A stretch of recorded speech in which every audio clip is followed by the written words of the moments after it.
SER Podcast.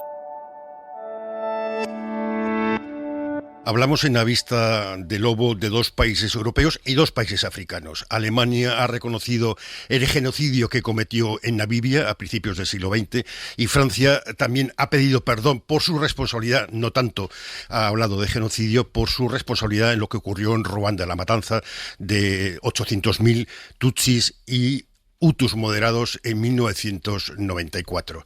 Hablamos también con Bisara Kader sobre Palestina otra vez, para profundizar un poquito más en las novedades que hay, las posibilidades de un acuerdo de paz o de una nueva conferencia de paz en Madrid. Y cómo ha cambiado la política no solo israelí, que se ha ido cada vez haciendo más de derechas, sino también la percepción internacional en Europa y en Estados Unidos sobre Netanyahu y el Israel de Netanyahu.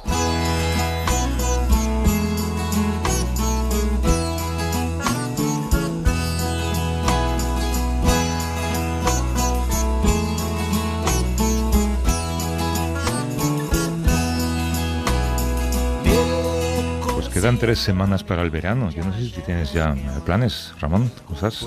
Pues no. Tengo planes de vacunarme otra vez en julio. No sé con qué, porque claro, como todos los de menos de 60 están repitiendo con el AstraZeneca, como es lógico. Pero tú puedes escoger, ¿no? No, los mayores no nos vamos a quedar. No va a quedar opción. Va a ser Pfizer o Pfizer. Con Pfizer, a pesar de haber recibido la primera con AstraZeneca. Sí, hay un estudio británico que se va bastante profundo, que se sabrá en junio los datos sobre la combinación de las vacunas. Parece que no es mala la combinación, aumenta el número de personas que tienen efectos secundarios, pero se está trabajando a ver cómo es la inmunidad después de esas dos vacunaciones. Es curioso porque hacer planes es como el primer síntoma de vuelta a la normalidad, ¿no te parece? De repente ya estamos pensando en cosas que quizá vamos a poder hacer, ¿no? Bueno, tú tienes más planes que yo seguro, pues ya estás oliendo a mar incluso, ¿no? Me gustaría en agosto, quizás la segunda quincena, ir a París, no a casa de Bru, pero ir a París, estar unos días en París y luego estar por Normandía. Ir a casa de Bru, lo dices para que no se asuste cuando lo escuchen, ¿no? No, ya lo hemos hablado, sí es idea suya además. Luego dice, cuando le preguntas se hace el longhi, pero no, es idea suya. ¿Y planes en lo personal? ¿Más meditación? ¿Comer mejor? No estoy diciendo nada. No me gustaría adelgazar, pero bueno, eso ya es casi inútil, ¿no? Igual que la mitad de los españoles están toda la vida aprendiendo inglés y la otra mitad no lo saben, pues la mitad de la gente que está gorda o obesa está todo el día con planes de adelgazamiento. Y eso es que lo difícil, ya eso lo dice siempre Ángela, ¿no? No es adelgazar, es mantenerlo. Adelgazar es más fácil. Yo estoy mantenido. ¿Donde quieres o donde te ha llevado el peso? No, esto es por dejar de fumar 2 veces. Si no hubiera empezado a fumar, me hubiera ahorrado 20 kilos. Que tenemos a Lourdes Lancho pidiendo un desayuno en Girona, en el Ampurdá, en casa de alguien a quien los oyentes van a conocer muy bien. Así que vamos un poquito cortes de tiempo. Lo mejor es que empecemos sin preámbulos. Vamos.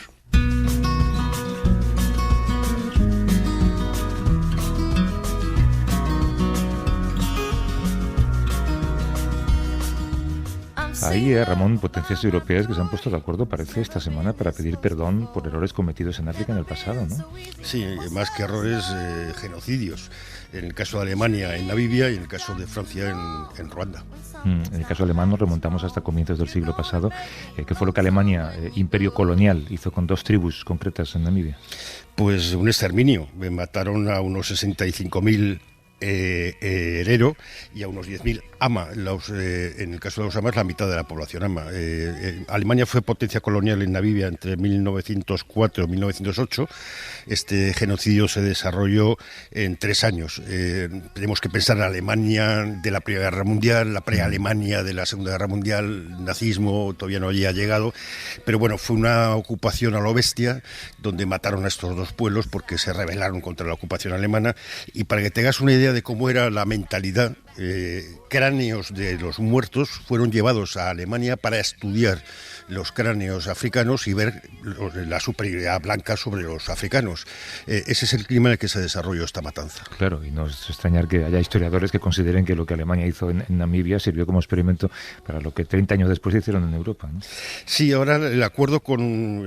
Alemania va a pagar 1.100 millones de euros a Namibia de indemnización por ese genocidio, pero ni siquiera los va a pagar así, son a pagar en 30 años en infraestructuras y demás.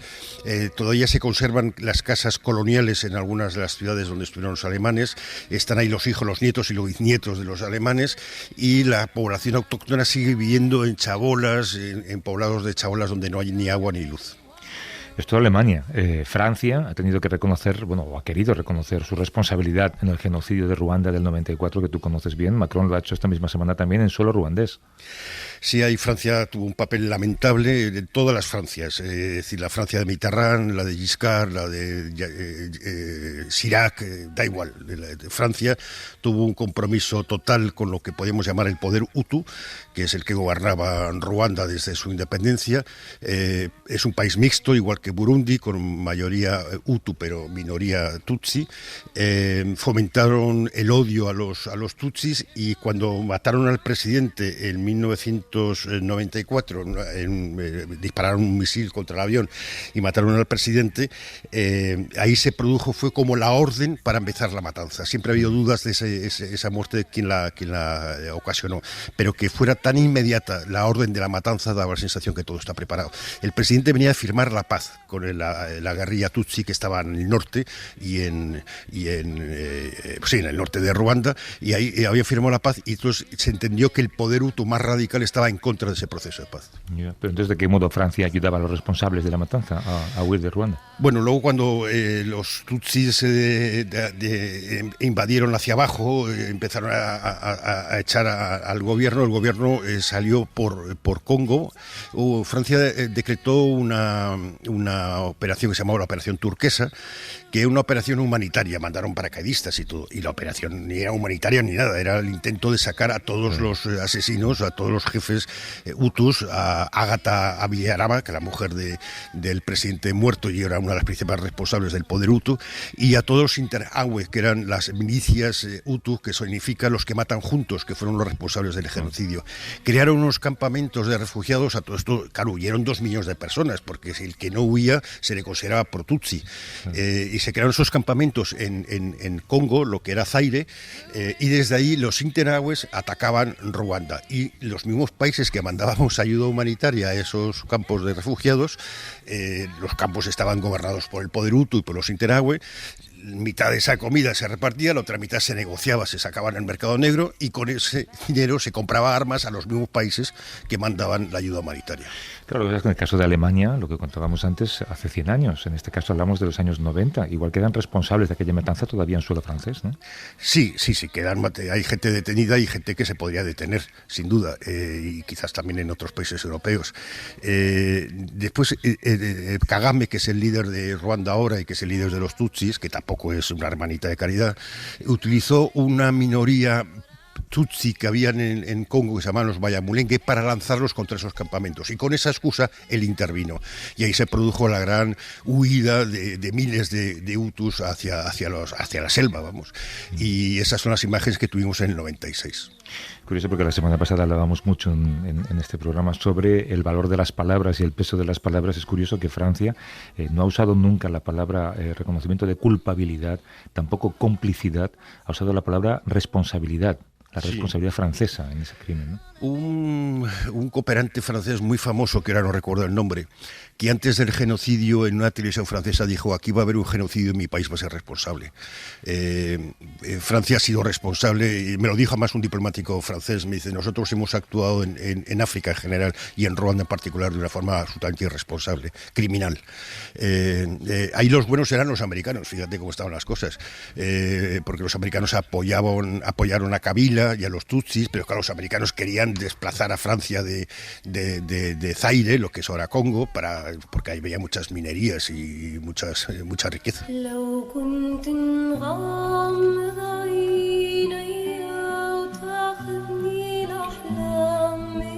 Viendo que queríamos cometer el error que muchas veces nosotros mismos criticamos, ¿no? El de olvidarnos de esos conflictos que de repente quedan en la página anterior y ya no vuelves a ocuparte de ellos. Hay que seguir con la mirada puesta en Israel y en la Franja de Gaza, porque mientras se mantiene el alto el fuego iniciado la semana pasada por iniciativa de Palestina, la ONU ha acordado investigar las posibles violaciones del derecho humanitario internacional durante el conflicto, ¿no?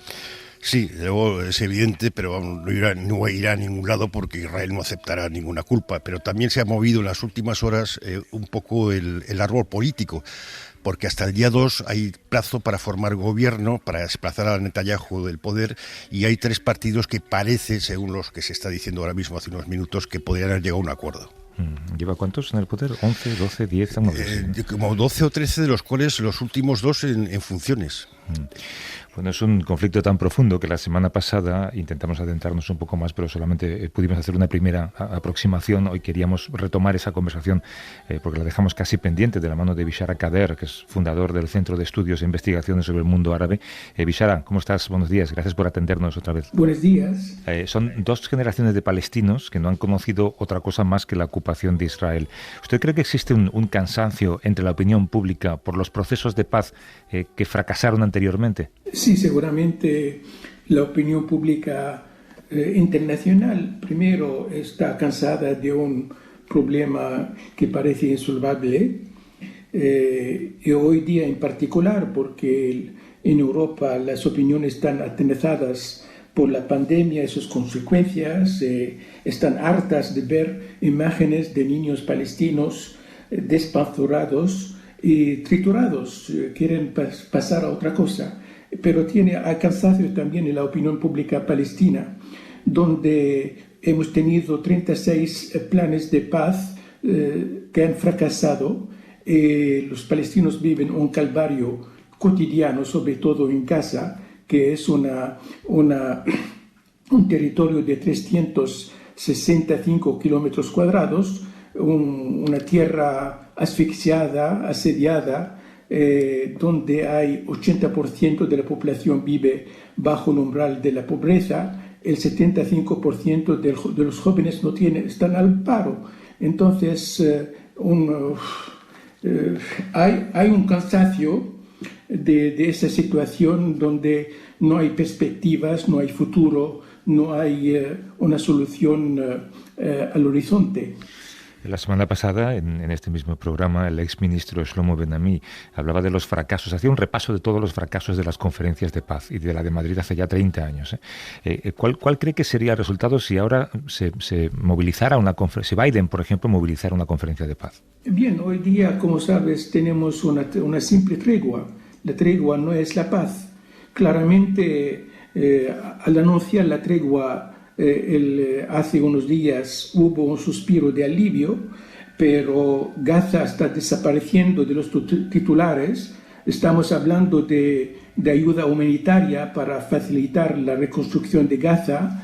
La comunidad internacional no quiere que esta ayuda beneficie a Hamas.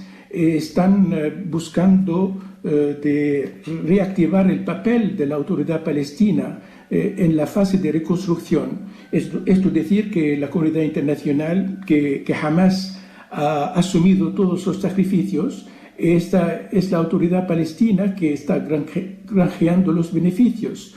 Entonces hay que ahora utilizar la tregua como paso para organizar una gran conferencia de paz, como la conferencia que tuvo lugar hace 30 años en Madrid, en 1991. Los españoles pueden tomar la iniciativa de organizar una gran conferencia de paz entre israelíes y palestinos con la base del derecho internacional, el respeto del derecho internacional y utilizando el plan árabe de paz que ha sido propuesto varias veces y que propone a Israel una normalización total de las relaciones entre árabes e israelíes, en cambio de una retirada total de los territorios ocupados en 1967, es decir, el 22% de la Palestina histórica, Cisjordania y Gaza. Los israelíes han rechazado este plan de paz, que es la oferta más generosa de los árabes. Entonces, la idea de una conferencia internacional que España, de la cual España podría tomar la iniciativa, es de reunir los principales actores involucrados en este conflicto y, una vez por todo, lanzar un proceso de paz que sea verdadero y que conduce a una paz duradera y total. Bisara, ¿usted ha notado en esta última crisis que hay un cambio creciente en la opinión pública internacional, sobre todo en Estados Unidos? La actitud del New York Times, que ha publicado muchas informaciones contrarias a Israel, o de los nuevos demócratas jóvenes que están criticando a Israel. ¿No nota usted un cambio de la actitud internacional? Claramente, Israel ha perdido en esta batalla de Gaza la batalla de relato. Por muchas décadas el relato israelí decía que Israel es un país que quiere la paz y un país que está rodeado de fanáticos árabes que quieren arrojar a los judíos al mar. Bien, este relato ha fracasado totalmente y las opiniones públicas en Bélgica, donde vivo, en Europa, donde hemos visto manifestaciones enormes, en Londres, en varias capitales, en solidaridad con el pueblo palestino, y veo los cambios importantes dentro de los propios Estados Unidos, donde hay 500 demócratas y gente de la Casa Blanca que han escrito una carta a Biden pidiendo una actitud más severa con Israel. Y también los jóvenes americanos, muchos judíos progresistas en Europa y en Estados Unidos están rechazando la política feroz de Benjamin Netanyahu, que está instrumentalizando todas estas guerras a beneficio propio. Bishara, Mahmoud Abbas, el presidente de la Autoridad Palestina, tiene 85 años, tiene una influencia cada vez más testimonial. Israel se queja del control de Hamas en la franja de Gaza. ¿Existe o va a existir un interlocutor válido en Palestina? Mira, los israelíes han siempre dicho que no pueden negociar porque no hay un socio palestino. Hubo Arafat, socio palestino, que había firmado los acuerdos de Oslo en la Casa Blanca, estrechando la mano de Rabin y de Pérez y ofreciendo a los israelíes una paz total contra la retirada del ejército israelí de los territorios ocupados. Ahora dicen hay una desunión entre los palestinos, entonces no hay un interlocutor. El interlocutor hoy día es Mahmoud Abbas, presidente de la Autoridad Palestina, es el interlocutor de la comunidad internacional. Ahora palestinos están buscando un gobierno de unidad nacional antes de las elecciones para integrar los movimientos de Hamas, de Jihad Islámica de Gaza, en un gobierno de unidad nacional. Entonces, la pretensión que no hay un interlocutor palestino es una de verdad mentira que ha servido el relato israelí, pero ahora que no convence. Entonces, pero los palestinos pueden decir también cuál es el socio de negociación en Israel. Hay un vacío político en Israel. Benjamin Netanyahu no ha conseguido formar un gobierno y ha puesto los palos en la rueda de su rival Lapid, que tenía que formar un gobierno y ahora todo está fracasado y los israelíes se están dirigiendo hacia quintas elecciones en los próximos meses. Entonces hay un vacío político en Israel, hay problemas de desunión en Palestina, pero los problemas de los palestinos pueden arreglarse fácilmente. Entonces, seguramente vamos a ver unos meses de molestias. El camino del futuro no está sembrado de rosas, es seguramente alfombrado de muchos obstáculos. La comunidad internacional tiene que ayudar primero a la reunificación del pueblo palestino. En el mismo tiempo hay que presionar a Israel para avanzar en el sentido de la paz, en el camino de la paz. Ojalá que sea así. Bishara Kader, que es fundador del Centro de Estudios e Investigaciones sobre el Mundo Árabe, nos ha hablado desde Lovaina. Bishara, mil gracias como siempre, un abrazo fuerte y suerte en el futuro. Gracias, amigo.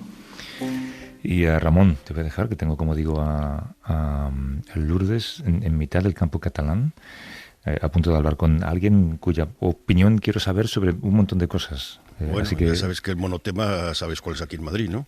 ¿Cuál es? Los indultos. Ah, bueno, por supuesto, sí. No, igual sale en la conversación, ¿eh? Vamos un abrazo. Hasta luego. Un abrazo. Suscríbete a Vista de Lobo. Todos los episodios y contenidos adicionales en la app de Cadena SER y en nuestros canales de Apple Podcast, Spotify, iVoox, Google Podcast y YouTube. Escúchanos en directo en la SER los domingos a las 8 de la mañana. Cadena SER. La radio.